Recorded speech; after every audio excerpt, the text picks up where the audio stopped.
আসসালামু আলাইকুম প্রিয় শিক্ষার্থীরা, আশা করি সবাই ভালো আছো। আজ আমরা এই 128 পেজের এখান থেকে অধ্যায়টি আলোচনা করব। ঠিক আছে, এর আগের ক্লাসগুলো যারা এখনও করনি তারা প্লেলিস্ট থেকে চাইলে বুঝে নাও, কারণ এগুলো কিন্তু বোঝার বিষয় আছে। ভিডিওটি স্কিপ না করে পুরো ভিডিও দেখার চেষ্টা করবে, আর নয়তো কিন্তু বুঝবে না। ঠিক আছে, আর যদি একটু কষ্ট করে পুরো ভিডিওটা তোমরা দেখো, খেয়াল করো, তাহলে অনেক কিছু বোঝার আছে এবং এতে বুঝাতে তোমাদের অনেকটাই পরীক্ষার মধ্যে হেল্প হবে, কোনো কষ্ট হবে না। তো দেখো, আমরা শুরু করছি। উপরের প্রোগ্রাম রান করে একবার এক ইনপুট দিলে কীরকম আউটপুট পাওয়া যায় সেটা কি বুঝতে পারছো? এরকম যাচাই করে নিচের ছকটি পূরণ করি। তো দেখো, আমাদের এই নিচের ছকটি পূরণ করতে হবে। তো চলো আমরা উত্তরপত্রে চলে যাই। তো দেখো, আমরা উত্তরপত্রে চলে এসেছি। নাম্বার 1 এবং নাম্বার 2 হচ্ছে এখানে ভ্যারিয়েবল, এবং ভ্যারিয়েবলের ইনপুট হচ্ছে 12 এবং 8। এবং এখন আমরা ওপি ইকুয়াল এখানে নিলাম, ওপি ভ্যারিয়েবল এখানে নিলাম কি মাল্টিপ্লিকেশন। এটা হচ্ছে মাল্টিপ্লিকেশনের চিহ্ন। তো প্রথম শর্ত যাচাই আমরা এখন করব। দেখো, ওপি ইকুয়ালস, ওপি ভ্যারিয়েবলের ইকুয়ালস আমরা প্লাস নিয়ে নিলাম। এতে কি হলো, ওপি এর মান কি প্লাস, এখানে কিন্তু মাল্টিপ্লিকেশন দেয়া আছে, কিন্তু এখানে প্রথম শর্ত যাচাই কি প্লাস দেওয়া হলো। এতে কি ওপি এর মান কি প্লাস না, ওপি এর ইনপুট মান হচ্ছে কি, আমরা ইনপুট কি দিয়েছিলাম মাল্টিপ্লিকেশন, তাই মান হবে কি মাল্টিপ্লিকেশন। শর্ত পূরণ হয়নি, তাই পরের ধাপে চলে যাই। তো চলো এখন আমরা যাব দ্বিতীয় শর্ত যাচাই করতে। তো দেখো, দ্বিতীয় শর্ত যাচাই কি হবে, আমাদের ভ্যারিয়েবল ইকুয়ালস এখানে মাইনাস, ওপি এর মান কি মাইনাস না, আমরা কি দেখেছিলাম ওপি এর মান ছিল আমাদের মাল্টিপ্লিকেশন, তাহলে শর্ত পূরণ হয় নাই। ওপি এর মান যেহেতু ইনপুট দেওয়া হয়েছে মাল্টিপ্লিকেশন, তাহলে শর্ত পূরণ হয়নি, তাই পরের ধাপে চলে যাই। এবার তৃতীয় শর্ত যাচাই। এখানে দেখো, ওপি ভ্যারিয়েবলে আছে ইকুয়ালস মাল্টিপ্লিকেশন, এটা কিন্তু তৃতীয় শর্ত। এখানে কিন্তু ঠিকই আমরা মাল্টিপ্লিকেশনের চিহ্ন দেখতে পাচ্ছি। তো ওপি এর মান কি মাল্টিপ্লিকেশন? ইয়েস। তো দেখো, ওপি এর মান কি এটা ছিল, হ্যাঁ, ওপি এর ইনপুট মানটা কি ছিল মাল্টিপ্লিকেশন ছিল, তাহলে ফলাফল প্রিন্ট করবে। কিন্তু এখানে দেখো, enter the first integer 12, enter the second integer 8, enter the arithmetic operator plus minus multiplication division modulus. ঠিক আছে, ফলাফল পাওয়া গেছে, তাই আর পরের ধাপে যাবে না। এখন দেখো, চতুর্থ শর্ত যাচাই। আমাদের ওপি ভ্যারিয়েবলে আমরা ডিভিশন নিলাম, এই শর্ত যাচাই হবে না, কারণ তৃতীয় শর্ত পূরণ হয়েছে এবং ফলাফলও প্রিন্ট করেছে। এখন দেখো, এখন আমরা দেখব আমাদের পঞ্চম শর্ত।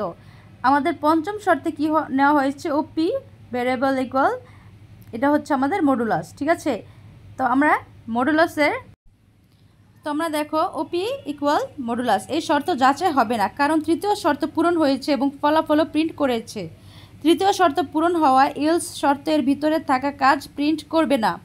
আমাদের চূড়ান্ত সিদ্ধান্ত দেখো, enter the first integer 12, enter the second integer 8, enter the arithmetic operator plus minus multiplication, then আছে ডিভাইস মডুলাস।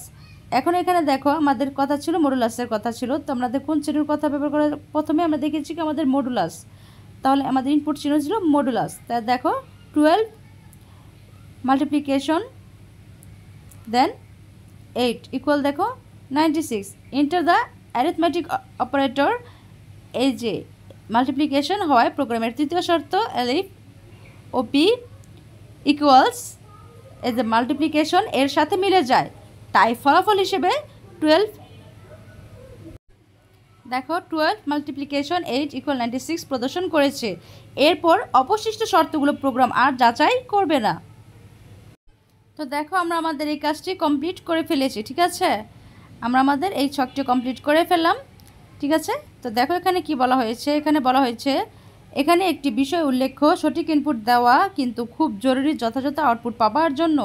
আমরা যদি ভুল ইনপুট দিই ওপি ভ্যারিয়েবলে, তাহলে আমাদের প্রোগ্রাম ক্র্যাশ করবে ও নিচের মতো একটি তথ্য স্ক্রিনে দেখতে পাবে। ঠিক আছে, এরকম তথ্য স্ক্রিনে দেখতে পাবে। ঠিক আছে, তো দেখো এখানে কি বলা হয়েছে, এটা হচ্ছে আমাদের প্রোগ্রামের ত্রুটি হবার ঝুঁকি। প্রোগ্রাম ডিজাইনে অথবা ইনপুট প্রদানের সময় ভুল করলে এরকম বিভিন্ন সমস্যা সৃষ্টি হতে পারে। এই প্রোগ্রাম তৈরির সময় আর কোনো ত্রুটি হবার ঝুঁকি কি আছে? এমন কোনো ঝুঁকি খুঁজে পেলে সেটি নিচের ছকে লিখে ফেলি। তো দেখো, আমাদের নিচের ছকটিতে আমরা সেই উত্তরটি লিখে ফেলি। আমরা উত্তরপত্রে চলে যাই। আর তোমরা এখনও যারা সাবস্ক্রাইব করনি, জলদি জলদি সাবস্ক্রাইব করে ফেলো। আর যারা সাবস্ক্রাইব করেছো তাদেরকে অসংখ্য ধন্যবাদ। আর তোমরা অবশ্যই তোমাদের কমেন্ট বক্সে লিখতে ভুলবে না তোমরা কে কোন বিদ্যালয় বা কোন জেলা থেকে আমার ভিডিও ক্লাসগুলো করছো। তো চলো আমরা ক্লাসটি করে নিই, বাকিটুকু উত্তরপত্রে চলে এসেছি। দেখো প্রোগ্রামের ত্রুটি, প্রোগ্রামটিতে যদি ভুল ডেটা টাইপ ইনপুট দেই সেক্ষেত্রে প্রোগ্রামটিতে ত্রুটি হবার ঝুঁকি তৈরি হয়। নাম্বার 1, ভ্যারিয়েবলের পূর্ণসংখ্যা 12 এর পরিবর্তে যদি দশমিক ভগ্নাংশ সংখ্যা 12.50 ইনপুট দেই তাহলে এই মেসেজটি শো করবে, প্রদর্শন করবে, ফলে প্রোগ্রামটি আর কাজ করে না। তো দেখো আমরা আমাদের এই কাজটিও কমপ্লিট করে ফেলেছি। এখন আমরা দেখব নেক্সটে এখানে কি আছে। এখানে আমরা একটু পড়ি, এগুলো কিন্তু স্কিপ করা যাবে না, প্রত্যেকটাই কিন্তু ইম্পর্ট্যান্ট। দেখো আমাদের চারপাশে অনেক বাস্তব সমস্যা আছে যা কোনো শর্তের উপর নির্ভর করে ফলাফল বা সমাধান পাওয়া যায়। যেমন ধরো তুমি একটি বাগান তৈরি করছো, যদি মাটিতে পর্যাপ্ত পানি থাকে তুমি গাছে পানি দিবে না, কিন্তু যদি মাটি শুষ্ক থাকে তুমি গাছে পানি দিবে। অর্থাৎ মাটি শুষ্ক বা পানিতে পূর্ণ থাকার উপর গাছে পানি দেওয়া নির্ভরশীল। তোমার ক্ষুধা লাগলে তুমি খাবা, ক্ষুধা না লাগলে কি কেউ খায়? হ্যাঁ খায়, অল্প কিছু জাস্ট খাওয়া হয়, কিন্তু গাছে যে পানি থাকে তখন গাছ কিন্তু শুধু পানি দেওয়া হয়। আমরা বাইরের থেকে যদি কিছু দেই তো গাছ কিন্তু শুধু পানি খায়। এখন যদি অলরেডি পানি আছে তখন কিন্তু পানি দেওয়া প্রয়োজন হয় না।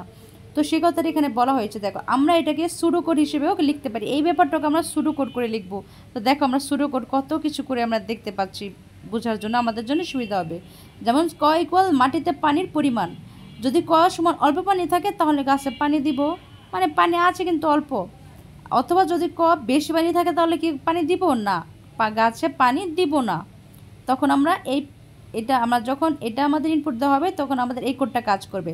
আবার যখন বেশি পানি থাকবে তখন আমাদের গাছে পানি দিব না, এই কোডটা কাজ করবে। তো আশা করি তোমরা বুঝতে পেরেছো।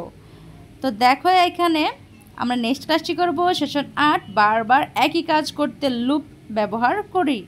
এই কাজটা আমরা নেক্সট ক্লাসে করব, ঠিক আছে? তো আজ এই পর্যন্তই, সবাই ভালো থেকো, সুস্থ থেকো। আর যারা চ্যানেল সাবস্ক্রাইব করতে ভুলে গিয়েছো সাবস্ক্রাইব করে দিও, সাথে বেল আইকন প্রেস করে দিও যেন যখনই আমি ভিডিও আপলোড দিই তোমরা যেন তার সাথে সাথে পেয়ে যাও। তা আজ এই পর্যন্তই, সবাই ভালো থেকো, সুস্থ থেকো, আল্লাহ হাফিজ।